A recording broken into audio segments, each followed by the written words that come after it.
Kisah tanah warisan yang menuntut darah. Angin sore menyapu pelataran rumah joglo tua itu dengan pelan, seolah mengelus kenangan yang tersimpan di tiap kayu dan ukiran jati yang mulai pudar. Raka berdiri di bawah naungan pohon mangga tua, menatap rumah warisan milik almarhum ayahnya, yang kini resmi menjadi miliknya. Ia sudah lama meninggalkan desa Wuringin Asih. Kota telah memberinya gelar, pekerjaan, dan kehidupan modern yang jauh dari segala hal mistis. Tapi saat surat dari kepala desa datang mengabarkan bahwa ayahnya wafat secara mendadak dan bahwa ia adalah satu-satunya ahli waris Raka, tak bisa menghindar lagi. Kedatangannya hari itu disambut dingin. Tidak ada peluk saudara, Tidak, Ada, with Elemeton. Bahkan tetangga sebelah hanya melirik dari balik tirai, lalu menutup kembali jendela. Ia pikir ini karena ia terlalu lama pergi. Tapi semuanya terasa lebih dari sekadar itu. Mas Raka, seorang pria berusia sekitar 60-an dengan kulit gelap dan sorot mata tajam menghampirinya. Saya Paleman, kepala dusun sini. Ini kunci rumah. Maaf, saya cuma antar sampai sini. Terima kasih, Pak. Bagaimana kabar bapak saya sebelum? Sudah, semua urusan kematian sudah selesai. Jangan banyak tanya. Lebih baik, Mas Raka bereskan warisan dan cepat balik kota. Ucapnya cepat, lalu pergi sebelum Raka sempat melanjutkan. Ada sesuatu yang disembunyikan, tapi Raka memaklumi. Orang desa memang begitu, tertutup. Lagi pula, ia tak datang untuk bersosialisasi. Ia hanya ingin menjual tanah ini dan kembali ke Jakarta. Malam pertama, cahaya remang-remang dari lampu gantung tua bergetar pelan, tertiup angin dari jendela yang tak bisa ditutup rapat. Raka duduk di ruang tengah, membuka peta tanah yang ditemukan.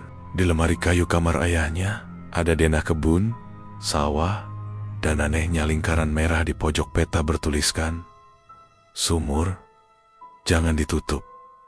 Jangan diusik ya, Menggerniat." Tak masuk akal. Mungkin bapak dulu terlalu percaya tahayul, gumamnya. Penasaran, keesokan paginya Raka menuju titik yang ditandai itu. Ia melewati lalang tinggi dan menyusuri jalan setapak kecil hingga akhirnya melihatnya sebuah sumur batu tua yang ditutup dengan anyaman bambu dan tali ijuk. Di sekitarnya, tanahnya terlihat lebih gelap, seperti selalu lembab. Aneh, mengingat musim sedang kering. Tiba-tiba, seorang lelaki tua muncul dari balik semak. "Mau apa kamu kesini?" Roka terkejut. "Saya hanya lihat-lihat. Saya tanah ini sekarang." Orang tua itu menatapnya tajam. "Tanah ini tidak kosong, Nak. Sejak zaman Belanda, ini tempat tumbal." Raka tertawa kecil.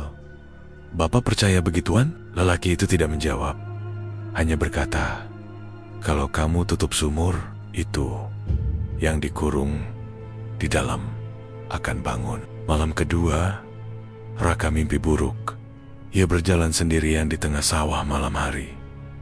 Langit gelap, tak berbintang. Lalu terdengar suara air dan tangisan. Saat ia menoleh, ia berdiri di samping sumur tua. Tapi sumur itu terbuka, dan dari dalamnya keluar Tengen-Tengen pucat yang memanggil-manggil namanya. Ia terbangun dengan nafas memburu. Tubuh basah keringat, tapi lebih mengejutkan, telapak kakinya kotor, berlumpur. "Cuma mimpi, pasti aku sleepwalking," katanya mencoba menenangkan diri. Namun, saat ia menatap cermin di kamar, ada bekas tangan panjang yang menempel di bahunya, seperti tangan basah yang menggenggamnya tadi malam. Hari ketiga, Raka memanggil alat berat. Meski warga memperingatkan agar tidak menyentuh sumur, Raka bersikukuh. Ia ingin tanah ini bersih untuk dijual. Tak perlu percaya mitos, katanya kepada operator ekskavator. "Hancurkan tutup bambu itu, ratakan sumurnya." Pekerjaan dimulai. Tapi saat mata cangkul pertama menyentuh tanah sekitar sumur, tanahnya seolah bergerak sendiri. Operator ekskavator mendadak jatuh pingsan. Raka panik, dilarikan ke puskesmas. Operator itu hanya mengigau. berkata berulang kali. Tangannya panjang sekali. Tangannya panjang sekali. Dia minta diganti.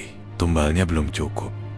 Raka mulai ketakutan. Tapi egonya masih lebih besar dari ketakutan itu. Cuma kebetulan psikosomatis. Dia panik karena cerita warga. Aku harus tetap lanjut. Malam nih ya, Raka mencoba tidur. Tapi terdengar ketukan dari bawah lantai. Seperti ada sesuatu menggali dari bawah tanah menuju ke rumahnya. Hari keempat, halusinasi atau peringatan. Raka tidak keluar kamar. Ia mulai merasa tidak sendiri. Suara-suara aneh terdengar dari luar jendela. Ada langkah kaki walau rumah itu kosong. Dan tiba-tiba suara ayahnya terdengar dari kamar sebelah. Raka, kenapa kamu tutup sumurnya, nak?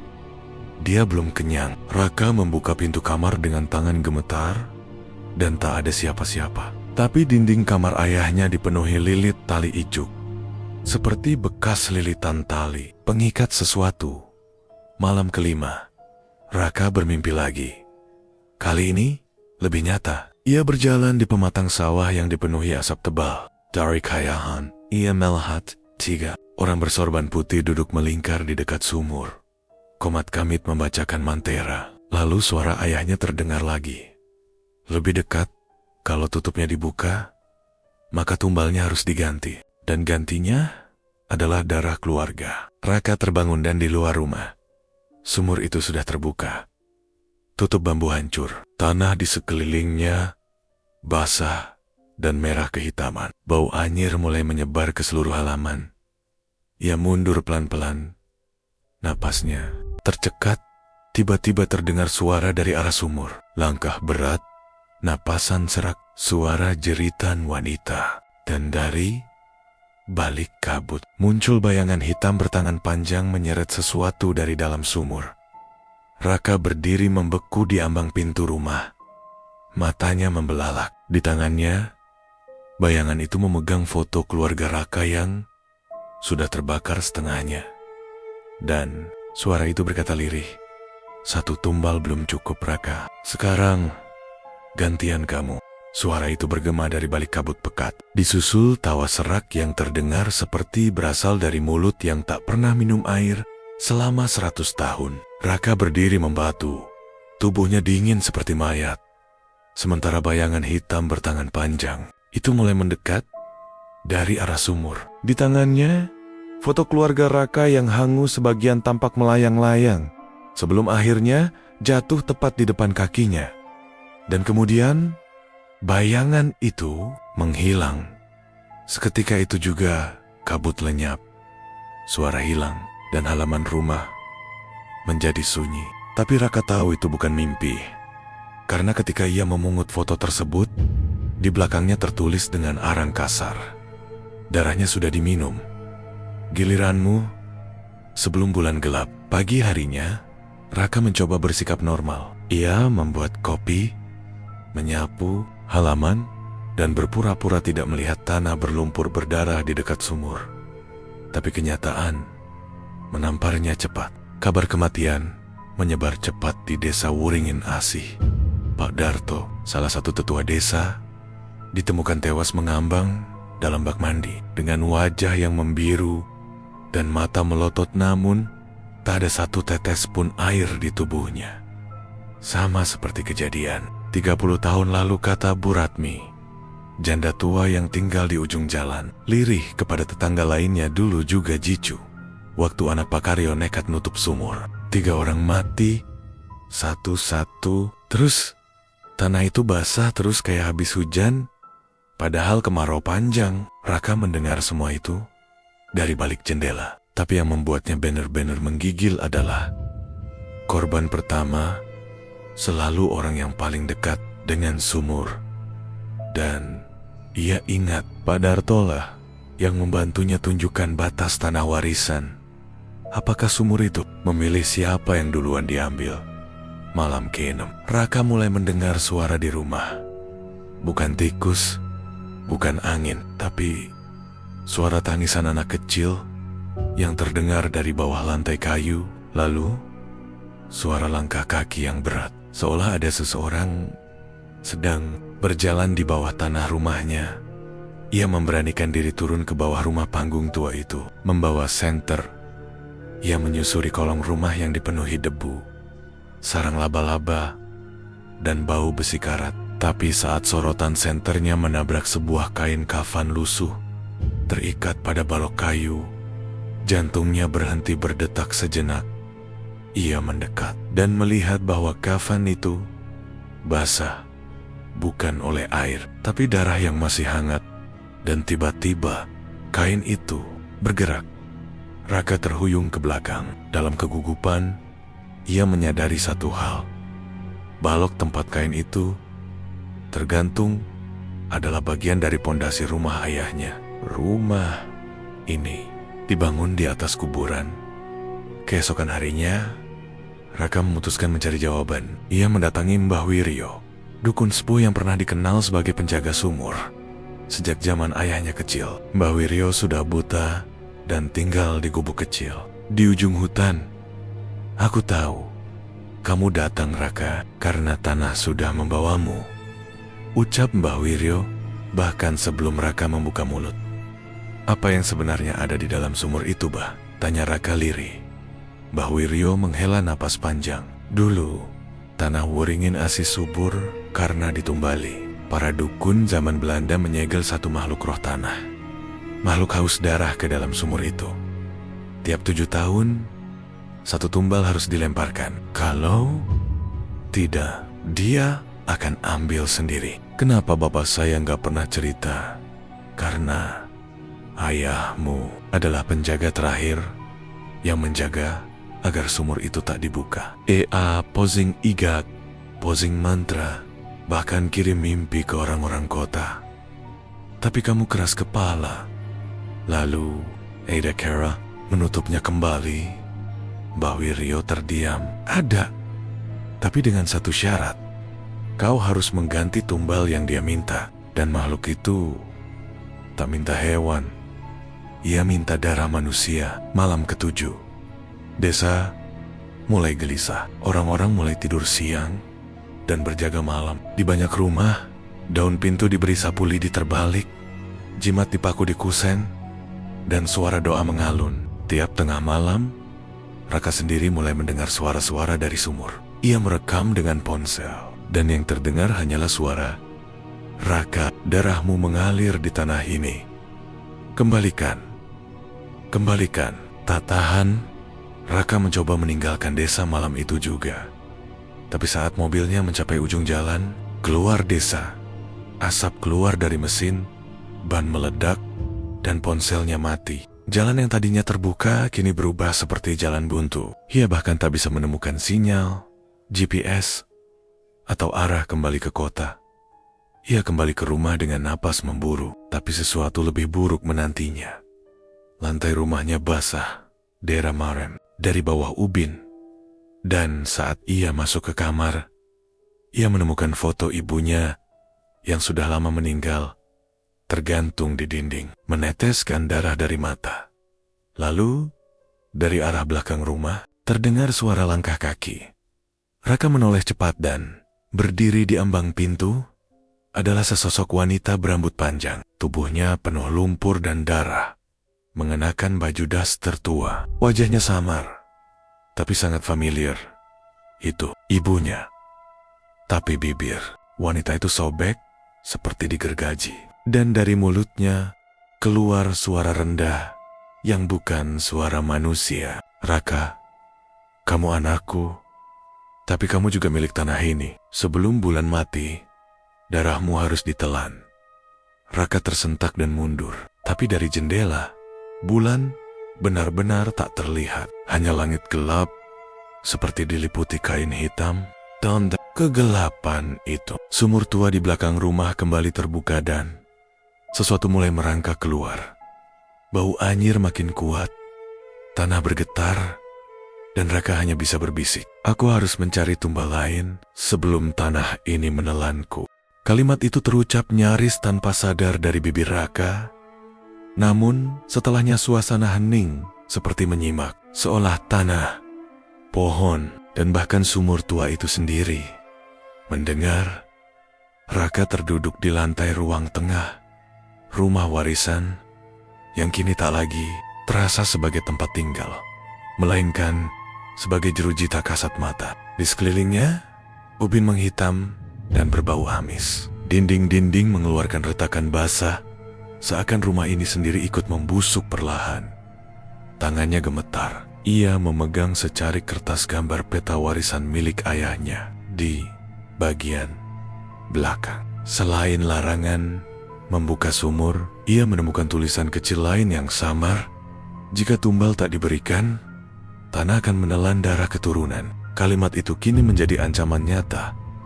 Pagi harinya, Raka mulai berubah. Ia tak lagi sekadar korban, tapi seseorang yang sedang mencari solusi. Meskipun kelam, ia mulai mencatat nama-nama warga desa yang pernah ia temui sejak ia datang. Mencoba mengingat siapa saja yang pernah menentangnya atau memusuhinya. Warga bernama Darto sudah tewas. Operator ekskavator kabur. Kini tersisa Pak Leman, kepala dusun yang sejak awal tak menyukai kehadirannya.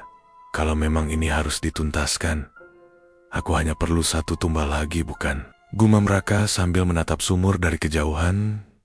Di sisi lain desa, malam itu, Bu Ratmi janda, tua yang tinggal sendirian, mengadu ke tetangga bahwa ia mendengar suara anak-anak bermain di halaman rumahnya setiap malam. Tapi waktu aku buka pintu, nggak ada siapa-siapa, cuma ada boneka kertas terbuat dari sobekan foto keluarga. Tetangga menyuruhnya tenang, tapi 2 malam kemudian, Bu Ratmi ditemukan tak bernyawa di ranjangnya. Dengan leher terikat tali ijuk, tali khas penutup sumur, desa Wuringin asih gempar. Ketakutan makin menyebar. Raka mendatangi Mbah Wiryo lagi. Tapi kali ini dengan kemarahan. Kenapa aku yang harus menanggung semua ini? Kenapa bukan ayahku yang menyelesaikannya sebelum mati? Mbah Wiryo menatapnya dengan mata putih buta, tapi bibirnya bergerak pelan. Karena kaulah garis akhir. Ayahmu dulu menjaga dengan cara menenangkan. Kamu membangunkan. Berarti aku juga bisa mengurungnya kembali? Bisa, tapi tumbalnya harus pilihanmu sendiri. Raka terpekuk. Kalau aku menumbalkan seseorang yang memang pantas, yang juga dosa, apa itu cukup? Mbah Wiryo hanya menjawab dengan satu kalimat. Tanah tak peduli siapa baik atau jahat. Yang dia minta cuma darah dan nama yang diserahkan. Malam ke-10, suara di dalam rumah makin sering muncul. Terkadang tangisan bayi, terkadang suara perempuan memanggil dari sumur. Nak, ibu, haus tat. Raka memutuskan melakukan sesuatu yang belum pernah ia lakukan sejak kembali. Ia membuka peti besi peninggalan ayahnya. Di dalamnya, ia menemukan segulung tali ijuk, 1 botol minyak hitam, beberapa lembar mantra tua beraksara Jawa kuno, dan sebuah daftar nama-nama. Satu persatu, nama-nama itu dicoret. Semua nama itu adalah orang-orang yang pernah tinggal dekat sumur, dan semuanya kini sudah meninggal. 1 nama belum dicoret. Raka, hari ke-11. Raka mulai sering berdiri dekat sumur, seperti berdialog tanpa suara. Warga desa yang lewat mulai curiga. Beberapa anak kecil berkata, melihat Raka berbicara sendiri. Di tengah malam, kadang berteriak ke langit sambil menancapkan paku ke tanah. Pak Leman mulai menyebar gosip. Dia itu udah kesambet, ngotot jual tanah. Padahal tanah itu udah dikutuk sejak zaman Belanda. Malam harinya, Raka datang ke rumah Pak Leman, membawa pisau kecil dan tali ijuk. Tapi saat Pak Leman keluar, ia justru tak tega. Tangannya gemetar, dan akhirnya ia pulang tanpa melakukan apapun. Namun, niat itu sudah terbaca oleh makhluk sumur. Dan keesokan paginya, Raka menemukan di depan rumahnya ada bangkai ayam hitam dengan matanya dicongkel dan darahnya mengguyur foto ibunya. Tulisan di dinding teras muncul dari darah. Jangan menunda, kita sudah menunggu. Hari ke-12, Raka memutuskan menulis surat. Ia mengirim email ke seorang sahabat lamanya di Jakarta bernama Gilang, minta datang ke desa karena ada proyek properti yang butuh pengamatan langsung. Ia berharap Gilang bisa menjadi orang yang digunakan. Tapi ketika Gilang benar-benar datang, kenangan lama menyeruak. Mereka tertawa bersama, membicarakan masa kuliah, bercanda soal perempuan yang dulu mereka sukai. Dan ketika malam tiba, Gilang berkata, "Ra, tanah ini aneh. Gue ngerasa kayak diawasin. Tapi gue percaya lo, kalau lo bilang aman, gue bantu." Raka hanya bisa mematung. Malam ke-13. Raka berdiri di depan sumur, membawa pisau dan botol minyak hitam. Ia tahu ritual itu harus dilakukan. Mengikat korban dengan ijuk, membaca mantra, lalu menumpahkan darah ke bibir sumur. Tapi kali ini, Raka justru menatap pantulan dirinya sendiri di air sumur. Bayangannya bukan lagi manusia. Ia melihat sosok dengan mata hitam kelam, tangan panjang, mulut sobek, dan tubuhnya bersisik batu. Sosok itu mengangguk kepadanya dan tersenyum.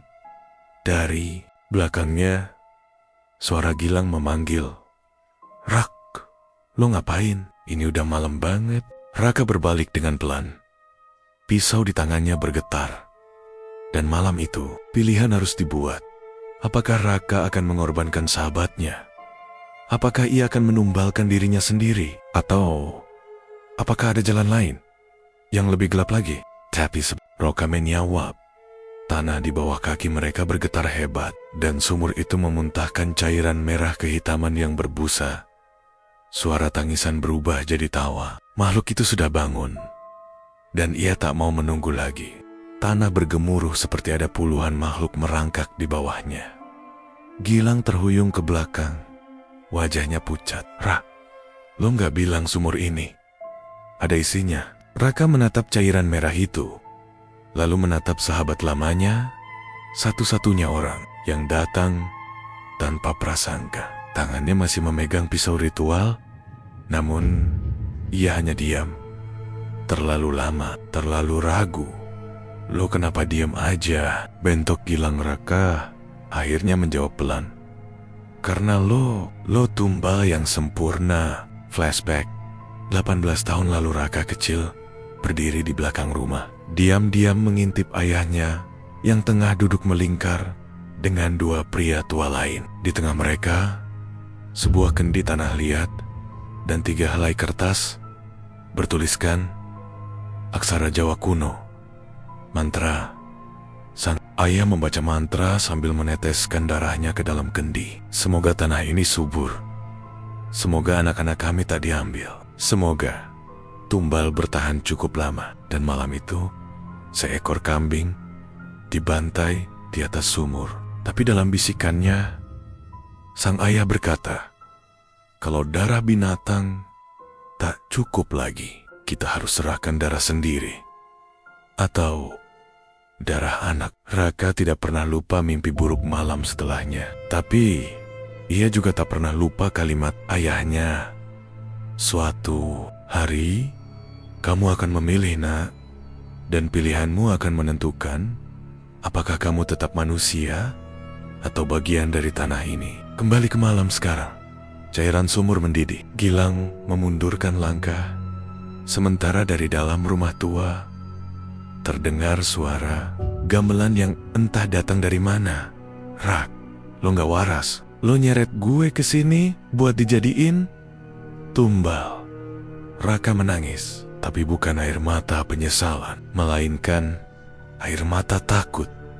Karena ia tahu makhluk itu sudah menempel pada tubuhnya. Bahunya terasa berat, punggungnya panas, dan telapak kakinya terasa seperti diinjak oleh kaki lain.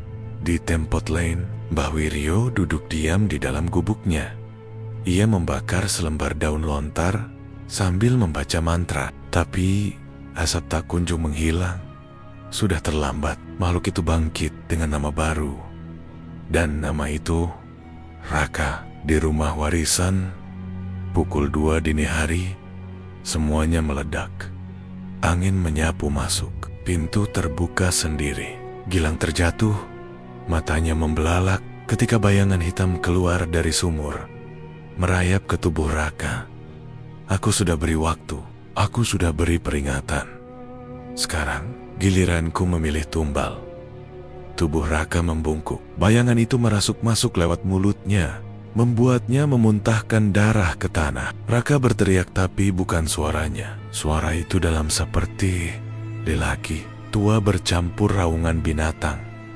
Ia menoleh ke Gilang dengan wajah bukan lagi dirinya. Maaf Lang, gue gak sanggup nolak lagi, tapi gue juga gak mau lo mati. Dan dengan tiba-tiba, Raka menebas lengan kirinya sendiri.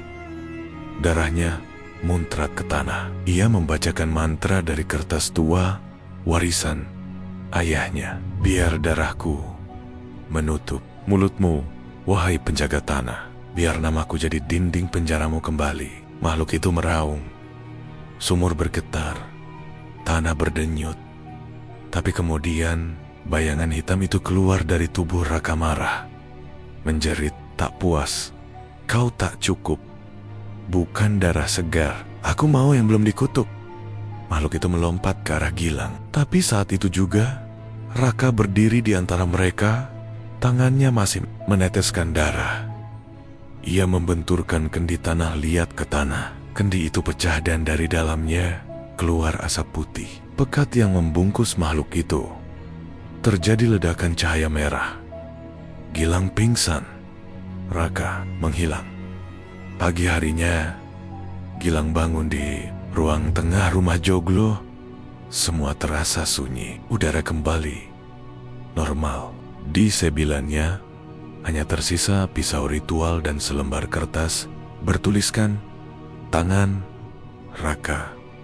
Gilang, kalau kamu baca ini, berarti aku berhasil kurung dia. Tapi aku gak akan balik. Tanah ini harus dijaga. Jangan jual rumah ini. Jangan dekat sumur. Jangan buka apapun yang tertutup. Karena kalau tanah haus lagi, dia akan mencarimu juga. Desa Wuringin Asih mulai pulih. Warga tak lagi bicara banyak. Tapi mereka semua tahu sumur itu sudah ditutup kembali. Kali ini oleh seseorang yang mengorbankan dirinya sendiri di belakang rumah Raka. Kini tumbuh pohon kecil yang belum pernah ada sebelumnya. Daunnya hitam keunguan dan tiap malam bulan mati, pohon itu mengeluarkan tetes air berwarna merah. Dan dari bawah tanahnya, sesekali terdengar suara, tumbal baru. Belum cukup, aku akan naik lagi. Lain kali, kalimat itu lirih seperti bisikan angin dari tanah basah. Terus terngiang dalam benak Gilang, bahkan setelah ia meninggalkan rumah warisan itu. 3 hari kemudian, meski tubuhnya telah menjauh dari desa Wuringin Asih, jiwanya seolah tertinggal, membeku bersama aroma tanah dan darah. Ia tidak menceritakan kejadian itu pada siapapun. Tak ada yang akan percaya. Bahkan polisi yang ia hubungi hanya mencatat laporan orang hilang atas nama Raka Widyanegara. Tanpa tindak lanjut berarti. Desa itu tidak ingin menjelaskan apapun. Bahkan warga sendiri menghindari pertanyaan Gilang. Tahu satu hal dengan pasti. Raka telah menukar jiwanya untuk menutup mulut sumur. Dan sekarang, tanah itu menyimpan ikatan dengan darahnya sendiri. 3 bulan kemudian, Gilang tak lagi bekerja. Ia mengurung diri di apartemennya di Jakarta. Tak sanggup tidur nyenyak setiap malam, mimpi yang sama berulang. Ia berdiri di depan sumur tua, tapi bayangan Raka ada di permukaannya. Menatapnya dengan mata kosong, lalu berkata, "Gue titip rumahnya, Lang. Tapi jangan pernah pulang. Jangan pernah datang waktu bulan mati." Namun rasa bersalah membusuk perlahan di hati Gilang. Pada malam bulan mati berikutnya, ia naik mobil dan tanpa sadar, mobilnya mengarah sendiri ke selatan. Ia tak melawan. Mungkin karena rasa ingin tahu, atau karena panggilan dari bawah tanah. Ia kembali ke desa Wuringin Asih, tapi desa itu berubah. Tanahnya retak-retak meski musim hujan. Angin kering bertiup menusuk. Dan di halaman rumah Raka, pohon hitam keunguan itu tumbuh semakin tinggi. Akarnya menjalar seperti cakar raksasa. Tak ada suara burung, tak ada ayam berkotek. Dan di tengah rumah, Kursi goyang milik ayah Raka kini bergoyang sendiri. Gilang masuk ke dalam rumah dengan hati-hati. Bau dupa, tanah, dan getah kayu memenuhi udara. Ia melihat catatan-catatan Raka yang terserak di meja. Di antara tulisan tangan penuh simbol aneh. Satu kalimat tertulis berulang kali. Tanah ini lapar. Jangan beri dia waktu berpikir. Jangan beri dia waktu tidur. Lalu, ia melihat satu surat belum dibuka, dikirim oleh Notaris Sugeng, tertanggal 2 minggu sebelum kejadian. Gilang membukanya kepada Bapak Raka Widyanegara, sesuai surat wasiat. Terakhir almarhum Bapak Roso Widyanegara, kami sampaikan bahwa tanah warisan Anda di Wuringin Asih tidak bisa diperjualbelikan. Terdapat klausul warisan spiritual yang mengikat garis keturunan hingga generasi keempat. Tanah ini bukan milik hukum. Tanah ini milik perjanjian. Hormat kami, Notaris Sugeng Gilang menghela napas berat. Jadi, itu alasan kenapa Raka nggak bisa jual tanah ini. Kenapa dia akhirnya memilih tinggal. Dia tahu tanah ini miliknya sampai mati. Malam harinya, Gilang memutuskan bermalam di rumah warisan. Ia duduk di ruang tengah, menyalakan lampu teplok, menggantung liontin pemberian Raka di lehernya. Namun pukul 1 dini hari, lampu padam dan terdengar ketukan. Bukan dari pintu, tapi dari lantai. Tok tok tok. Ia berjongkok perlahan, menempelkan telinga ke lantai kayu. Dan di sana terdengar suara. Bukan binatang, bukan angin, tapi suara manusia. Berdoa, memanggil, meminta. Tolong tutup sumur lagi. Aku belum cukup. Aku masih haus. Aku belum kenyang. Gilang lari keluar. Sumur tua itu masih tertutup, tapi tetes darah keluar dari sela-sela bambu. Di atasnya, pohon hitam bergetar hebat, seperti sedang menahan sesuatu dari dalam tanah. Udara berbau amis. Dan saat ia hendak berbalik, di belakangnya muncul bayangan Raka. Tubuhnya kotor, matanya kosong, dan tangannya menggenggam kendi tanah liat yang pecah. Lang, gue titip rumah ini, tapi lu harus pilih tetap di sini dan jaga tanah ini, atau pergi dan bawa kutukan ini keluar. Gilang hanya bisa menangis, tapi saat ia mengangguk, bayangan Raka menghilang perlahan. Pagi hari, Gilang kembali ke kota, tapi saat di tengah jalan, ia berhenti mendadak. Dari kaca spion, ia melihat pohon hitam keunguan itu kini tumbuh di jok belakang mobilnya. Kecil, tapi tumbuh. Dan dari radio mobil, terdengar suara statik. Lalu, tumbal berikutnya sudah dipilih. 3 bulan kemudian, tanah Wuringin Asih dilaporkan masuk berita lokal.